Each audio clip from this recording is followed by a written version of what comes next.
Vamos a seguir avanzando porque tenemos invitados internacionales. Invitamos a Jonathan Barros Silveira Duarte. Él es primer teniente de la Policía Militar del Estado de Río de Janeiro, subjefe de la sección de Infraestructura de Tecnología, Centro Integrado de Comando y Control de la Policía Militar del Estado de Río de Janeiro, quien nos va a compartir una experiencia internacional de Río de Janeiro con la exposición Innovaciones de Seguridad Pública en la Policía Militar del Estado de Río de Janeiro. Bienvenido, Jonathan.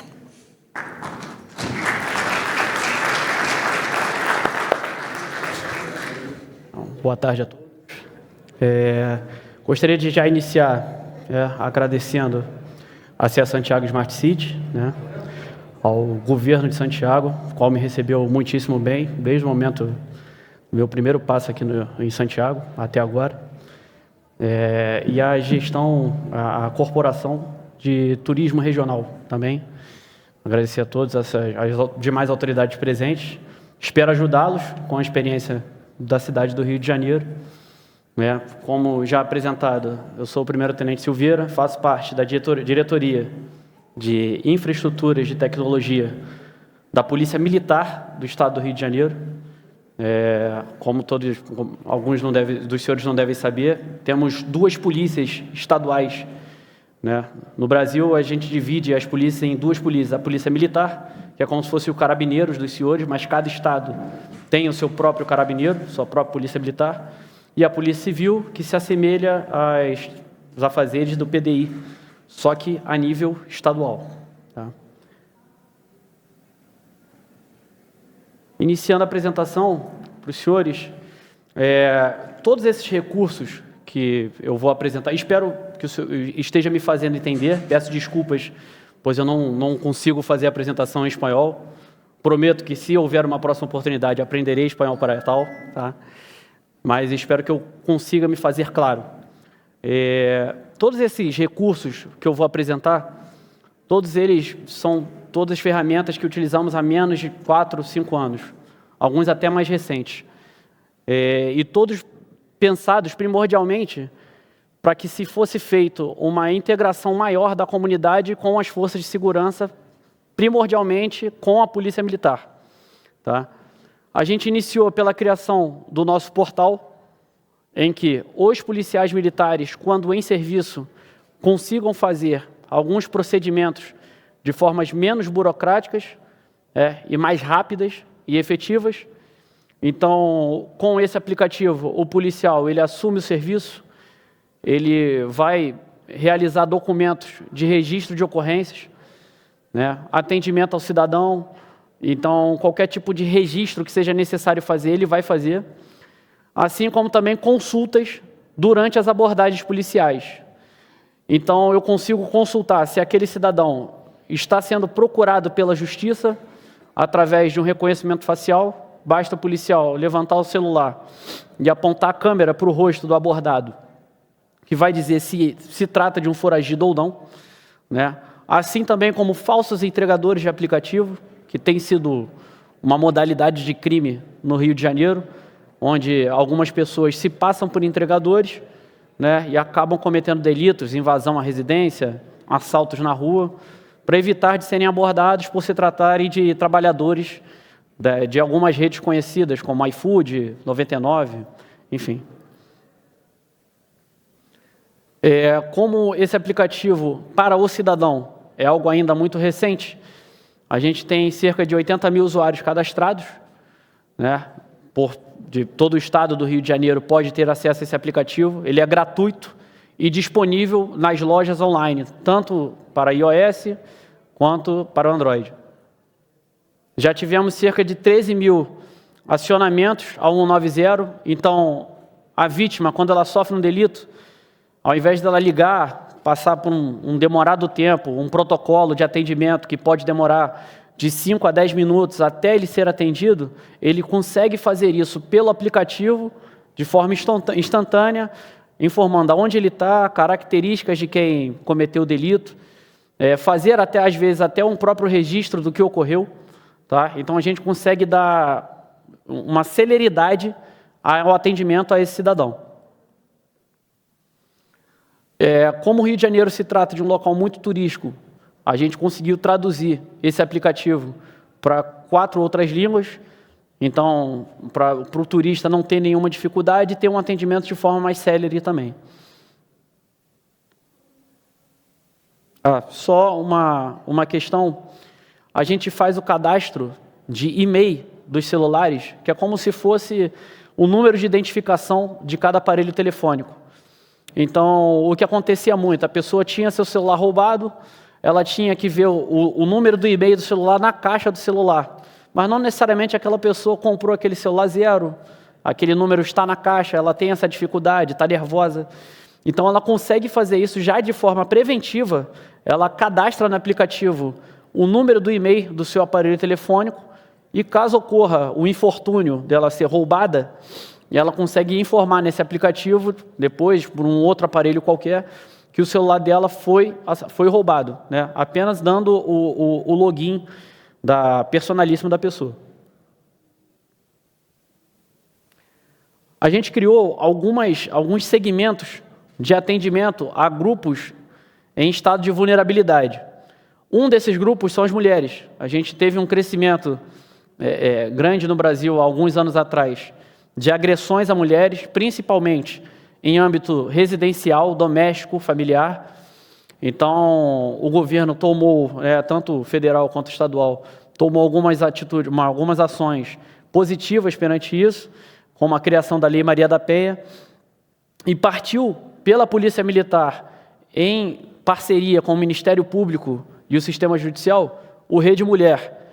O Rede Mulher é uma ação conjunta, principalmente feita pela Polícia Militar, em que a gente faz um atendimento especial para mulheres que já sofreram algum tipo de violência doméstica. Então, a gente criou também o aplicativo, no qual a gente já tem 45.000 mulheres registradas e cerca de 900 acionamentos à patrulha da Rede Mulher. Cada batalhão tem obrigatoriamente uma patrulha para a Rede Mulher. Então, toda e qualquer ocorrência que seja de agressão doméstica, a gente direciona essa patrulha até o local. Como se trata de um tipo de violência em que muitas vezes a mulher vítima, tem vergonha, constrangimento de ir até uma delegacia ou de reportar o seu problema, a gente consegue fazer isso de uma forma que a deixe menos vulnerável e ela consiga fazer essas reclamações via o aplicativo, com algumas funcionalidades. Uma delas é o botão de emergência. Assim que a mulher faz o acionamento desse botão de emergência, a patrulha da Rede Mulher vai até a residência dessa vítima para prestar um atendimento, seja para prender o seu companheiro que está com medida restritiva e não está respeitando, ou seja, justamente para prestar um atendimento, alguma vulnerabilidade que ela esteja sofrendo. Temos a Sala Lilás, é uma sala privada em cada batalhão, em que essa mulher tem um atendimento, seja qual for a necessidade que ela tem. A gente tem redes de proteção para essas mulheres, caso elas precisem sair de onde elas moram, ir para até um local desconhecido. Existem abrigos, o qual, através da Rede Mulher, da Sala Lilás, a gente consegue direcionar essas mulheres a esses abrigos e mantê-las seguras até que seja resolvido o seu problema. E a gente tem também a delegacia online no próprio aplicativo. E uma funcionalidade, muitas mulheres não querem acionar a polícia para que seja feita a prisão do seu companheiro por alguma dependência emocional ou por diversos outros motivos, por vergonha do que a família pode pensar. Então, a gente criou também uma rede que chamamos de rede de guardiões, em que essa mulher cadastra alguns amigos ou pessoas próximas ou alguma rede de apoio que ela tenha, em que ela faz esse acionamento no botão de emergência, não necessariamente para a patrulha policial, mas para esses guardiões, para que eles possam tomar alguma medida, possam proteger essa mulher em alguma forma, ou até mesmo acionar a polícia, caso seja necessário. Um outro programa, esse também muito recente, o qual a gente adicionou nas nossas políticas na Polícia Militar, é o 90 Integrado. O 90 Integrado é um cadastro de todas as câmeras, obviamente, de quem é voluntário a participar do programa, de condomínios, casas, estabelecimentos comerciais, que tenham um monitoramento funcionando 24/7, com um mínimo de salvamento de imagens, né? E essa pessoa teve algum furto, está tendo algum delito nas proximidades, né, dessa residência ou desse estabelecimento, assim que essa pessoa aciona o 90, as câmeras desse local, o nosso policial ele tem acesso às imagens dessas câmeras, assim como também ao reconhecimento facial. Isso facilita o direcionamento da equipe quando está indo ao local, como características do elemento que está invadindo, ou proximidades, ruas, ou locais dentro da própria residência, que aquele elemento esteja escondido ou cometendo algum delito. Então, isso facilita a vida das equipes policiais quando procedem ao local para poder atender essa ocorrência. Isso aqui são algumas funcionalidades, eu acabei de falar sobre o 90 integrado. E os benefícios, a grande ideia com todos esses aplicativos que a gente chama o público para que se cadastrem é justamente a rapidez e a efetividade. É trazer a realidade da era da informação, em que tudo acontece em questão de segundos, para o atendimento a esse cidadão. Então, para evitar a demora que muitas vezes acontece por um acionamento de viatura, seja na rua ou por telefone, a gente consegue atender essa vítima, essa pessoa em estado vulnerável, de forma mais rápida e efetiva. Aqui são algumas empresas que fazem parte dessa integração. E dando mais um overview das tecnologias que a gente tem implementado na nossa polícia, a gente tem as câmeras operacionais portáteis, que são uma tendência ao redor do mundo para a transparência da atividade policial. Então, algo que a gente tenta esclarecer tanto para o público interno quanto externo, é que as câmeras não são somente um meio de vigilância da ação do policial, mas também uma forma de proteger esse policial dentro das ocorrências em que ele atende. A gente tem hoje cerca de 13 mil câmeras operacionais portáteis. A gente está falando de um efetivo de 45 mil policiais por dia na atividade fim, que é justamente o atendimento nas ruas. A gente tem cerca de 8 mil policiais, de 7 a 8 mil policiais por dia. Então, são câmeras que trabalham de forma ininterrupta, trabalham direto, né? Como os senhores podem ver, a gente tem mais de 60 milhões de arquivos de vídeo salvos. Isso até setembro desse ano de 2025. Em algumas reuniões que a gente tem com a empresa que faz esse suporte tecnológico, o próprio dono da empresa já informou para a gente que não é mais em terabytes, e sim em petabytes, a quantidade de arquivos salvos que a gente tem. Isso demanda uma infraestrutura de dados muito grande, né? E um atendimento praticamente exclusivo da empresa para que a gente consiga dar essa operacionalização. A gente tem também um projeto que a gente quer implementar, ainda não foi implementado, mas até dezembro desse ano a gente quer implementar, que são os das viaturas com câmeras embarcadas. Então, são câmeras que ficam tanto na parte interna da viatura, novamente, com o objetivo de dar transparência para a atividade policial, e principalmente na parte externa da viatura, em que ela faz reconhecimento facial e reconhecimento de placas de veículos roubados ou furtados, né? Então, ela faz isso em tempo real, com delay mínimo. Então, num próprio patrulhamento que o policial estiver fazendo, não necessariamente em caminho de algum delito, um patrulhamento corriqueiro normal, se passou algum carro roubado ou alguma pessoa procurada pela justiça, o sistema vai acionar, vai avisar de imediato a equipe que vai fazer essa captura. Então, mais uma vez, a gente consegue dar efetividade e rapidez na ação policial. Drones e caminhões comando são tecnologias que a gente implementou em cerca de 2 anos para cá também, porque a gente não dispõe de câmeras de reconhecimento facial por todo o estado do Rio, infelizmente, ainda não. Mas elas servem como um complemento a esse sistema de câmeras que a gente já tem pelo estado. Então, jogos de futebol, shows em lugares distantes ou remotos da capital, ou locais que a gente tenha uma falta de estrutura, né, seja de energia, seja de vigilância, a gente consegue trazer o sistema de reconhecimento facial até esses locais, através dos drones, que são integrados ao sistema, e os caminhões comando, que obtêm câmeras de vigilância também. Nosso maior carro-chefe, peço perdão, prometo, vou estourar no máximo 2 minutos, tá? Tenho só 20 segundos. Mas o nosso carro-chefe atual do Estado, que é o reconhecimento facial, foi iniciado desde janeiro de 2024. A gente tem, em média, 1 prisão ao dia. Parece pouco, mas a gente está falando de um número reduzido de câmeras que fazem abordagens de forma mais efetiva e menos constrangedora. É um constrangimento quando um policial vai abordar um cidadão. Não é algo muito corriqueiro na vida e de qualquer cidadão comum. Então, o reconhecimento facial, ele consegue fazer um número maior de abordagens e uma abordagem não estigmatizada.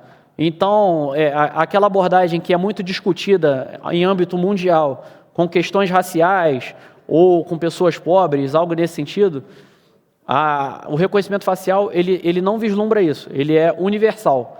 Então, a gente já costuma fazer prisões de pessoas que normalmente não são abordadas por atividade policial. Idosos, mulheres, pessoas que aparentemente de classe média alta ou de classe alta. Então, a gente já efetuou prisões com esse sistema e somente uma curiosidade.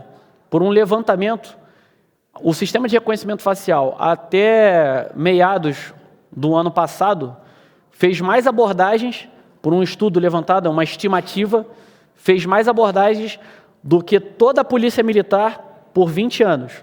A gente está falando de milhões de pessoas. Então, isso também traz uma ação direcionada a quem de fato está devendo a justiça, evita o constrangimento do cidadão, evita vulnerabilizar a equipe policial que está fazendo essa abordagem e traz uma efetividade nas prisões. Esses são alguns números das prisões, inclusive a implementação do reconhecimento facial pelo celular do policial, em que ele levanta a câmera, aponta para o rosto da pessoa e faz esse reconhecimento. A gente já conseguiu cerca de 88 prisões, sendo que esse número de 88 prisões é a contar do meio desse ano. Aquele número de cima, de 570, é a contar de janeiro de 2024. Tá? E a gente tem os veículos também recuperados pelo sistema de reconhecimento facial e de placas. Por último, todos esses projetos nascem da diretoria, das diretorias de tecnologia que existem no Centro Integrado de Comando e Controle, no estado do Rio de Janeiro, que nasceu por causa das Olimpíadas de 2016 e a Copa do Mundo de 2014, que o Rio de Janeiro recebeu, em que foi necessário criar uma estrutura de integração de todas as agências, tanto de segurança pública, quanto de planejamento urbano, atendimento ao cidadão, turismo.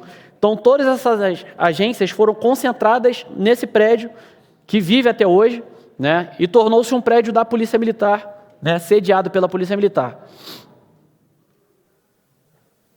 A gente tem mais de 30 agências públicas funcionando nesse mesmo estabelecimento de forma coordenada, e o nosso despacho de atendimento a 190, a nossa central, é dentro desse prédio também. O que acontece muito é que, às vezes, a gente tem ligações que não são casos de polícia, mas como a polícia normalmente é o órgão mais próximo dos cidadãos, eles vão acionar a polícia para resolver aquele problema. A gente faz essa filtragem e fala, ó, não é um caso de polícia, é um caso com a agência de luz ou agência de energia, mas a gente tem essas agências lá. Então, a gente não somente ignora a ligação desse cidadão, mas a gente consegue encaminhar esse cidadão para a agência correta. Aqui são os contatos da nossa diretoria. No que mais os senhores precisarem, a Polícia Militar do Estado do Rio, eu, Governo do Rio de Janeiro, vai ter total prazer em ajudar os senhores. Tá? O conceito de Smart City é um conceito que está se universalizando. Fico muito feliz de ver que o Chile tem essa pretensão também. É algo que está em progresso no Rio de Janeiro, ainda não atingiu o seu nível ideal, mas a gente está conseguindo, com muito esforço, a tornar isso uma realidade. Muito obrigado a todos. Muchas gracias. Despedimos a Jonathan. Muchas gracias por esa presentación. Uno de nuestros invitados internacionales. Muito obrigada pela sua apresentação. Seja bem-vindo.